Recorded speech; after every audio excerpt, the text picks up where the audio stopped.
Hello, I'm back and I'm reviewing more DM's Guild content. This time we're reviewing Faiths of the Forgotten Realms 2, Electric Boogaloo?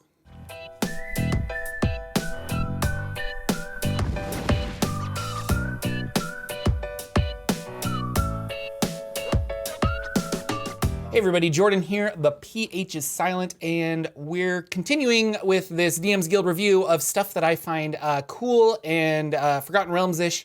And this is going to be the sequel to Faiths of the Forgotten Realms. So Faiths of the Forgotten Realms was Cleric and Paladin and like one Ranger and one Druid archetype or subclass that was deity specific. They went a slightly different direction with Faiths of the Forgotten Realms 2, and it still covers deities. These are non-human deities, not the core pantheon. So you're going to get dragon deities and drow deities and elven deities and dwarves and stuff, which is really awesome. But they decided to not limit it to clerics and paladins in realizing that you could be a follower of this god, but you might not be a cleric if you are a follower of that god, because that god might not grant healing spells, etc. So it's interesting. You can now combine this with Faiths of the Forgotten Realms 1 and the Player's Handbook and Xanathar's Guide to really like flesh out your Forgotten Realms character. So let's take a look. And here we are. I'm gonna do this so we can see some stuff. So we got a whole bunch. We got Drow Pantheon, Dragon Pantheon, but I wanted to go over the introduction a little bit. Yeah, so here. Secondly, the original book focused on the primary pantheon of Faerun, which in many ways was tied to the human peoples of the realms, and this volume explores the various pantheons of other ancestries and cultures of the setting. It is worth mentioning that each is categorized by the culture it is tied to, but this in no way limits the gods or archetypes to be the various races represented in the rulebook. The deities of the realms are tied to their followers, both for power and for their very existence. If a god's following dwindles, they begin to fade away. Very few gods should be so xenophobic or stubborn as to refuse worship, and as such, most have quite inclusive and eclectic faithful, where the nature of a god or the established lore indicates that their situation might be unique. A section has been added to their entry on the subject.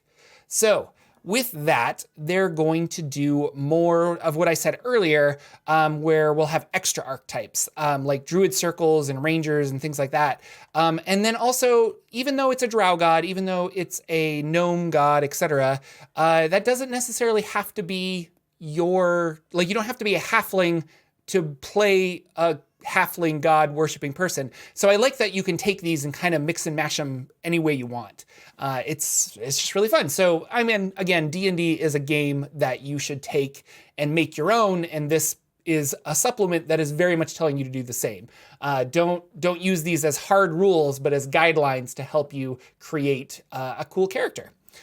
So we've got Dragon Pantheon, the Dwarven Pantheon, Elven Pantheon, Halfling, Gnomish, Orcish, and then we continue with holy texts and magic items. So the difference between Forgotten Realms, or Faiths of the Forgotten Realms 1 and 2 is this one is really for just if you are a fan of the gods, because if you don't like playing clerics, then I really can't recommend Faiths of the Forgotten Realms 1. But since there are druid circles and sorcerers and wizards and all this other types of subclasses in this book, it really appeals to a lot of players. So, if you guys are interested, link in the doobly-doo, that is an affiliate link, so a little bit comes back my way. It's really awesome. Thank you for using it. So let's just kind of look at a few that we have going on here. I like Tiamat. So specifically, Tiamat has, and another thing I like about this one as well is they put the stuff about the god right before it, and then the subclasses immediately after it. So it's divided by, this is divided by like Pantheon, but the other one was divided by the holy days and stuff, and then the section below that was all of the subclasses, which I guess is kind of nice if you want to not consider all of the holy days and temples and stuff. But from my perspective, I think it's laid out a lot better in this one, because if I'm going to be a follower of Tiamat, if I'm going to take a Tiamat subclass, I'm going to want to know a little bit about Tiamat right at the beginning. And so really good design. I think it's awesome. So they've got like tithing and things like that. Some background stories that you can roll for or just grab and use. So for Tiamat, we have 2 subclasses, and I think there's 2 subclasses for everyone in here. Fighter, Chromatic Tyrant, those warriors that forge a special connection with Tiamat and invoke her dark blessings to conquer in her name, are able to unlock a tiny shard of her power, drawing on the 5 dragon aspects of the scaled goddess to vanquish her foes.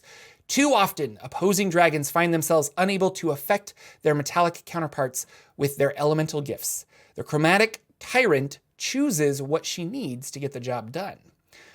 So fighter subclass. All right, let's just kind of keep going. We have Aspect of the Dragon. At 3rd level as an action, you can generate a visible aura with the color and elemental nature of a chromatic dragon of your choice. For 1 minute, your weapon and unarmed strikes deal an additional 1d6 elemental damage, depending on the dragon that you picked. You are also resistant to that damage type. For the duration, you may expend a hit die as a bonus action to change your aura. You may use this ability a number of times equal to your Constitution modifier, regaining all of them on a long rest. That's kind of cool. So I could spend a hit die to... I like that you can do hit dice because, you know, it's a resource that we don't use that much in D&D, so I like that. Kind of fun, and I could see you in combat like, oh no, there's lava, I need resistance, but like, oh, I want to do cold damage to this guy, so you're kind of switching back and forth. Starting 7th level, Dragon Scales. When you suffer a critical hit, you may use your reaction to momentarily grow Dragon Scales and gain immunity to the critical hit. I wonder if immunity means that you don't take any damage. I'm assuming that is it. So you just get to negate that. Flight at 10th level. Using your Aspect of the Dragon ability, you can sprout a pair of dragon wings and gain a fly speed equal to your current speed. Yeah, so really interesting. And then the second one, Paladin, Oath of the Draconic Might.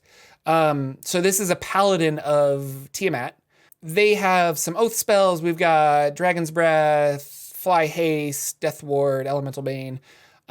Channel Divinity. You can use your Channel Divinity to fill your body with primordial power. As a bonus action, choose Acid, Cold, Fire, Lightning, or Thunder. Your attacks deal 1d8 extra damage of that type. Or Resistance, so kind of similar to the Fighter.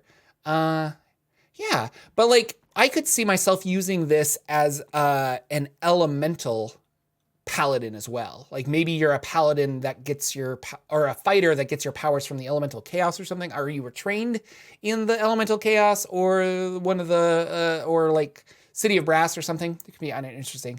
And then there's some new spells, Treasure Sense. That's kind of cool.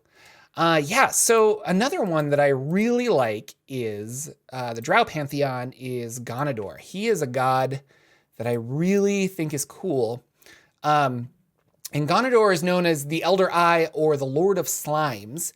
He is very mysterious and kind of like Lolth fears him, but doesn't really know how to react to him. And he's kind of like a power, and I just like that. So I wanted to be a priest of Ganador, but there's not a cleric subclass that really fits. So I ended up playing a Great Old One Warlock. And if you want to see that, search for the channel Indoor Adventurers, and you can see me play. I was a guest player, but I wanted to be a priest of Ganador. Well, it doesn't really fit, so I ended up being a warlock. But this is nice because you could be a follower of Ganador, a priest of Ganador, but you're not.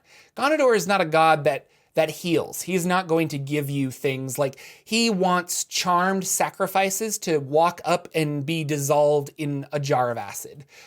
So he wants you to give yourself over mind and soul to him. So cleric didn't really feel the way to go, but some of these they're awesome. So let's dive in.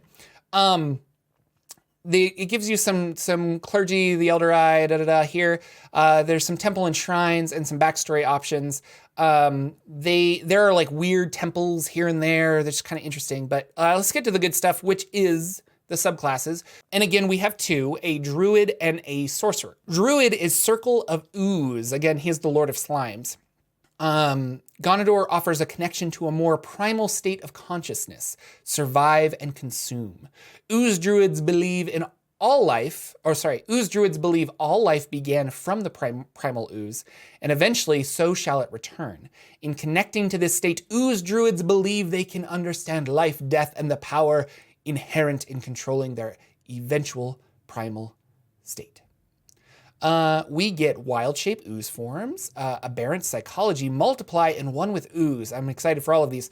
When you choose the circle at second level, you gain the ability to use wild shape on your turn as a bonus action rather than an action. Additionally, when you are transformed by wild shape, you can use a bonus action to expend one spell slot to regain 1d8 hit points per level. So like the Moon Druid.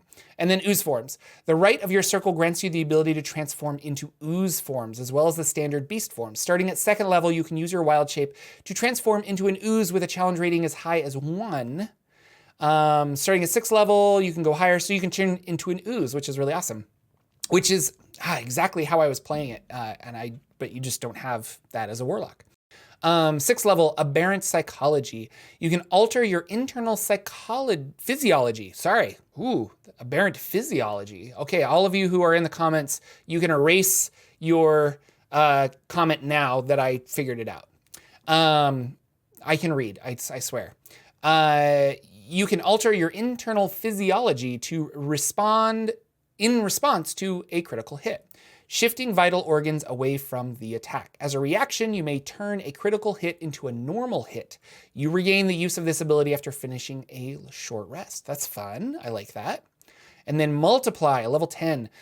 When in your ooze form, you may use one action to multiply, generating a temporary replica of your current shape. The new ooze has your form's current hit points and conditions. In all other ways, it acts like a summoned monster controlled by you. The temporary ooze lasts for 1 minute or until it is reduced to 0 hit points. You regain the use of this ability after completing a long rest. So yeah, you can just multiply. It's awesome. And then in 14, you can choose one damage type that one of your ooze shapes is resistant or immune to. You now have immunity to that damage type in your natural form and in any wild shape form. Resistant or immune. So you can do like bludgeoning and you're just immune to bludgeoning. That's really cool. And then this one I'm excited for too. Sorcerer Oozeborn. In the depths of the Underdark, where not even the worshippers of Lolth dare to go, the name of Gonador is spoken. There the outcasts and rebels prepare for the day when they will no longer be considered as such. In pits of ooze and slime, they breed and grow a weapon, the Oozeborn. You are malleable. When you take this at first level, your body has some traits like an ooze. You have a resistance to non-magical bludgeoning damage and can move through a space as narrow as 1 inch. If you do not expend any movement on your last turn, when you have advantage dexterity stealth checks, okay. You know the grease spell. That's good. At 6th level, your spells can produce a slime-like substance beneath your targets. Whenever you hit a creature with a spell attack, or it fails a saving throw against a single target spell, you may expend 2 sorcery points and the target is restrained until the end of the next turn. That is powerful without a save. I like that. Well, maybe, I don't know, you'd have to play that. And then maybe a save would be needed. I'm not sure. Illusionary Split at 14th level as a reaction, which you take when you take bludgeoning, piercing, or slashing damage.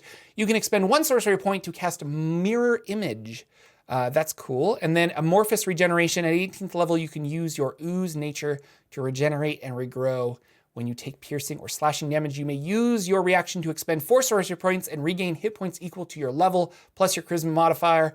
Instead of regaining the hit points, you can instead regrow a single body part. That's cool.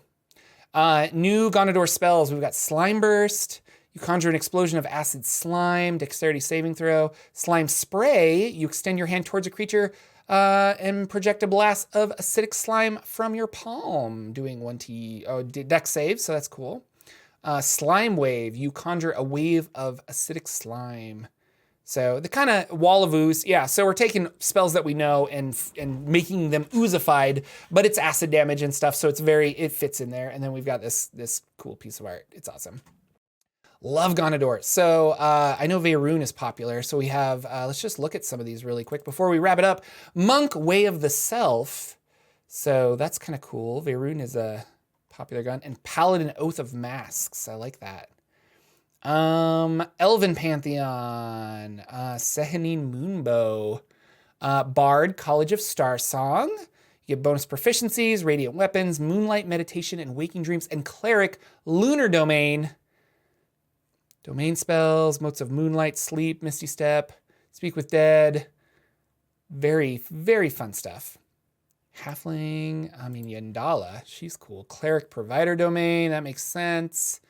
And Monk Way of the Stalwart, very cool. So things that I wouldn't necessarily expect. Oh, and then Groomish or Grumish. Cleric Blood Eye Domain, that's cool. And then we have a Ranger Face Stalker Domain. I was flipping through this earlier. There are wizard subclasses. There's just a whole bunch of stuff that you can do, and it's tied to a god. And I like that a lot. If you're interested in some of these Drow deities, there should be a link somewhere or in the description below. I've done some videos on them and you can watch.